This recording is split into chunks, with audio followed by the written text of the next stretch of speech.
नमस्कार साथियों, आप सभी का फिर से एक बार दत्ता क्लासेस में स्वागत है। कैसे हैं आप लोग? आशा करता हूँ कि आप लोग बहुत बढ़िया, बेहतरीन और आपकी पढ़ाई-लिखाई माशाअल्लाह होगी, है ना? चलो भाई, एक बेहतरीन क्वेश्चन आपके सामने है और आज हम सीखेंगे कि हम कैसे सब्स्टिट्यूशन मेथड का इस्तेमाल करेंगे जब भी हम लीनियर इक्वेशन को सॉल्व कर रहे होंगे, ठीक है? आज हम पढ़ेंगे सब्स्टिट्यूशन मेथड, बहुत ही इम्पोर्टेंट मेथड है ना? और कई बार ये एग्ज़ाम में दिया भी जाता है कि इसको सॉल्व करो सब्स्टिट्यूशन मेथड से। यहाँ पे देखो लिखा भी है ना?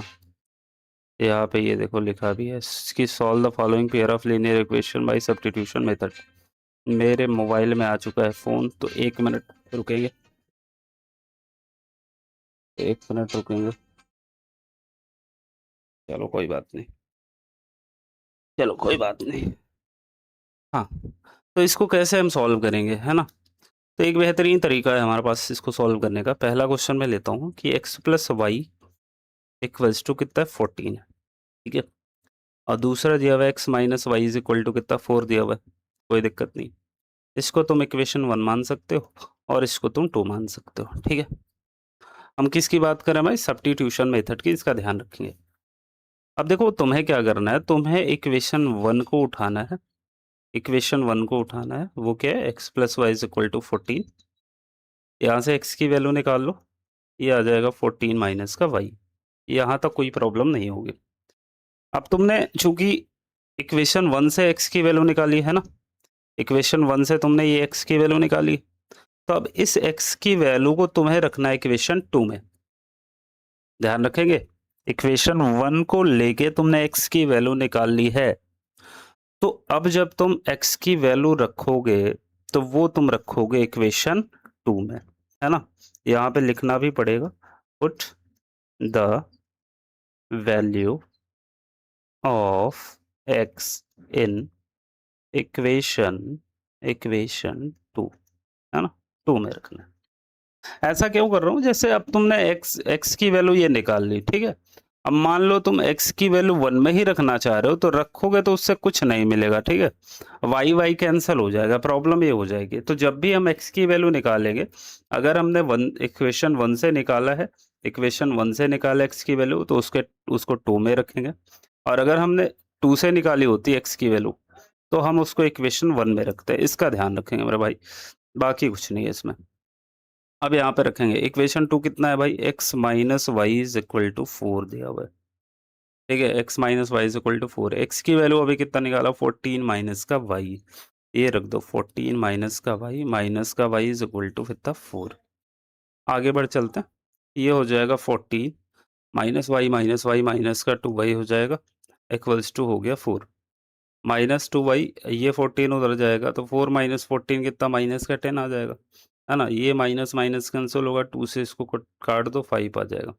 ये y की वैल्यू 5 निकल के आ गई। अब इस y की वैल्यू को अब तुम किसी भी इक्वेशन में रख सकते हो, तुम्हारी x की वैल्यू मिल जाएगी, है ना? तो यहाँ पे कहेंगे कि put put the value of y in equation, कोई सा भी में रख दो इसको, है ना? 1 या 2 किसी में रख दो, मैं 1 में रखूंगा भाई। तो 1 क्या है? x plus y is equal to कितना 14, है ना? इक्वेशन 1 ये वाली। और यहाँ पे देखो y की वैल्यू कितना है? 5 है, तो x plus five is equal to कितना हो जाएगा? 14 हो जाएगा। और x की वैल्यू कितना निकल के आ जाएगी? 9 आ जाएगी। तो ये था हमारा सब्स्टिट्यूशन मेथड, है ना? सब्स्टिट्यूशन मेथड ऐसे ही सॉल्व करते हैं। सबसे पहले दोनों इक्वेशन को लेंगे, है ना? यहाँ 1 और 2, फिर 1 1 को उठाएँगे और 1 से हम x की वैल्यू निकाल लेंगे। x की वैल्यू कितना? 14 माइनस वाई आ जाएगी, है ना? अच्छा, तुम ये अगर चाहो तो तुम y की वैल्यू भी यहाँ से निकाल सकते थे, कोई दिक्कत नहीं थी। y की वैल्यू निकालते तो फिर y में रख देते यहाँ पे, है ना? तो हमने x की निकाला है तो x में रखेंगे। लेकिन अगर हमने 1 इक्वेशन 1 से निकाला है, तो हमें वैल्यू कहाँ रखना है? इक्वेशन 2 में रखना है। यहाँ पे मैंने लिखा है put the value of x in equation 2। यहाँ पे रखने के बाद y की वैल्यू आ जाएगी, और इस y की वैल्यू को अब तुम किसी भी इक्वेशन में रखो, चाहे 1 में रख सकते हो और चाहे तुम 2 में रख सकते हो। तो मैं 1 में रखा हूँ और 1 में रखने के बाद x + y = 14, x की वैल्यू कितना 9 आ जाएगी। तुम 2 में भी रखते ना y की वैल्यू, तो वो भी 9 ही आती। अपना रखना चाहो तो चेक कर लेना तुम। एक और क्वेश्चन लेके करता हूँ मैं।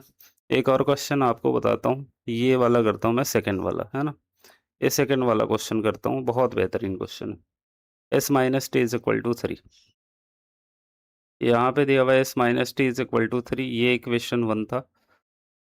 और दूसरा इक्वेशन क्या दिया हुआ है यहाँ पे, s/3 + t/2।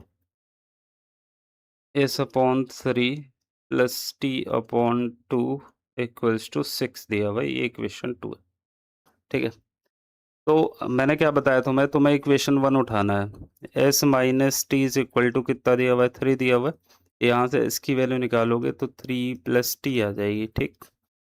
बताओ। अब तुमने इक्वेशन 1 से s की वैल्यू निकाला है, कहाँ पे रखोगे? इक्वेशन 2 पे। तो यहाँ पे लिखना put the value of s in equation 2, है ना? तो इक्वेशन 2 क्या है भाई? s/3 + t/2 = 6, ये इक्वेशन 2 है। तो यहाँ पे वैल्यू रखो भाई। s की वैल्यू कितना निकाला हमने? 3 + t निकाला है, तो यहाँ पे हम 3 + t रखेंगे। 3 + t अपॉन कितने में दिया हुआ है भाई? 3 दिया हुआ है ना? 3 दिया हुआ है, प्लस t/2, है ना? = कितना? 6 है। अब 3 और 2 का एलसीएम कितना हो जाएगा भाई? बहुत अच्छे से जानते हैं कि 6 होता है। और यहाँ पे ये 2 मल्टीप्लाई होगा 2 टाइम्स ऑफ 3 + t, है ना? और ये क्या बन जाएगा? 3t बन जाएगा। इतना देखो आना चाहिए तुम्हें। इतना तो सॉल्व करना आना चाहिए भाई। ये एलसीएम लेके कैसे हम सॉल्व करते हैं? ये 3 2 जा कितना? 6 हो जाएगा, प्लस 2t हो जाएगा, प्लस का 3t, और ये 6 का उधर क्रॉस मल्टीप्लाई हुआ तो 36 हो जाएगा। और 3t और 2t कितना? 5t हो जाएगा। 6 + 5t = कितना? 36 हो गया। और ये 6 उधर जाएगा तो 36 से 6 गया कितना? 5t = कितना? 30 आ जाएगा, है ना? क्योंकि ये प्लस है, उधर जाके माइनस हो जाएगा। 5 6 या 30 हो जाएगा। तो t की वैल्यू यहाँ से मेरा भाई 6 आ गई। t की वैल्यू 6 आ गई।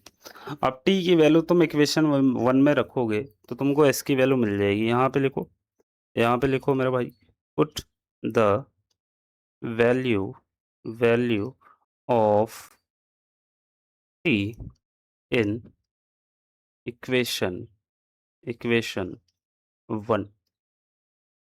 इक्वेशन 1 है क्या? s - t है। s - t = कितना है? 3 है। s - t की वैल्यू कितना अभी निकाला है? हम 6 निकाले हैं। 6 = 3। तो यहाँ से s की वैल्यू कितना आ जाएगी? 9 आ जाएगी, है ना? तो ये मेथड जो था, ये था हमारा सब्स्टिट्यूशन मेथड। इसे हमने x और y, s और t, ये सारी वैल्यूज़ निकाली। तो ये बेहतरीन तरीका है और इसी तरीके से आपको सॉल्व करना है। आशा करता हूँ कि आपको समझ में आया होगा, कहीं पे कोई प्रॉब्लम नहीं हुई होगी, और अगर है तो प्लीज़ कमेंट करके ज़रूर बताना। और छोटे-छोटे हमारे वीडियो होते हैं, लेकिन बहुत ही इफ़ेक्टिव वीडियो होते हैं, जिससे तुमको पूरा क्लियर हो जाता है कि कैसे कोई क्वेश्चन तुमको सॉल्व करना है। तो आज के लिए इतना ही रखते हैं, बाकी मिलते हैं नेक्स्ट वीडियो में। तब तक के लिए थैंक यू सो मच, धन्यवाद। जय हिंद, जय भारत।